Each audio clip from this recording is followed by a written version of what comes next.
and time and testimony and ties that we can unpack if we provide and create the opportunities for them to do so. And so if we are moving on from here, where do we go from here? Y'all should read that book too. That's by MLK. I keep bringing up my kids because one of the biggest concerns that I have right now is that our youth are watching us.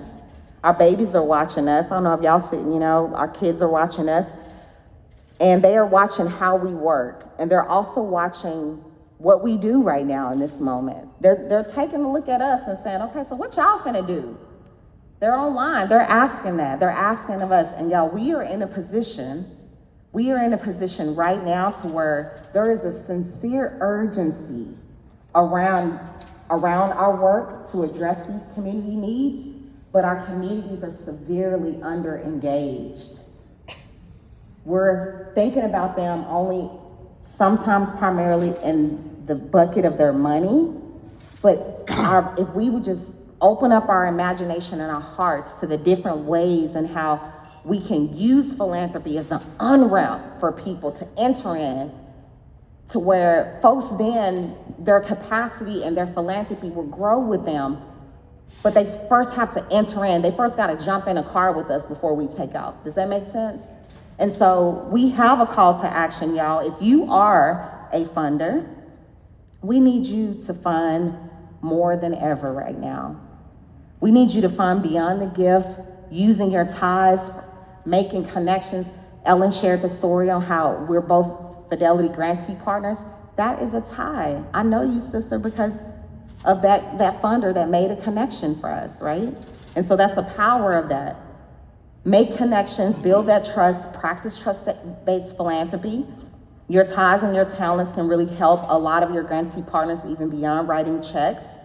If you're a part of a community foundation, start a giving circle or host one, or just continue your learning journey around the model.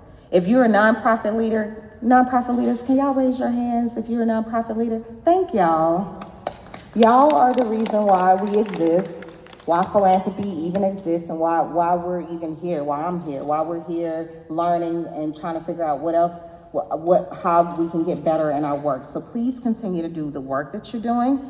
We need you to keep creating your impact so that you can tell your testimony to others and so they can see it and we can bring more donors to come support and sustain your organizations. And everyone in the room, titles on, off, all of that. I hope that today, that when we think about the Fannie Lou Hamers, the Go Girl Giving, when we think about Neil Armstrong, when we think about all of these different stories and how people organize, that we understand that mobilizing the 5 T's frees all of us to engage in philanthropy that meets us where we are. And that is a powerful thing, because we, now more than ever, our community will save us. All the money in the world, y'all, is not gonna save us, but our beloved community can, especially if we tap in and encourage folks to kind of just meet them where they are, to give them an on-ramp for continued engagement and deeper engagement and learning in philanthropy. And so with that, I encourage, and Ellen, truly wanna thank you, sister, for again, centering the conversation around collective giving, for your leadership around just supporting more people-powered models and bringing this conversation largely in this forum so that we all can ideate together about the different ways and how we can tap into our 5 T's. If we give our time, we free somebody else from fighting alone. When we offer our talent, we free somebody from a problem that they could not solve without us. When we pull our treasure, we free resources from the hands of a few and put them in the hands of the many. When we activate our ties, we free people from isolation and connect them to the possibility to each other. And when we lift our testimony, we offer the gift of truth.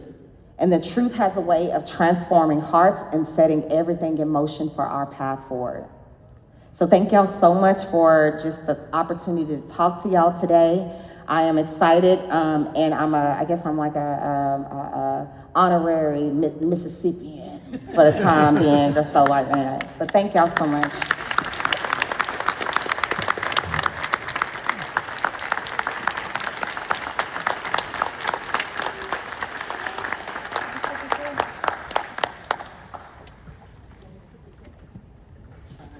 Thank you, Ty. Thank you so much for your wonderful message and inspiring words. And we know that we're a little behind time. We're kind of eating into your sessions.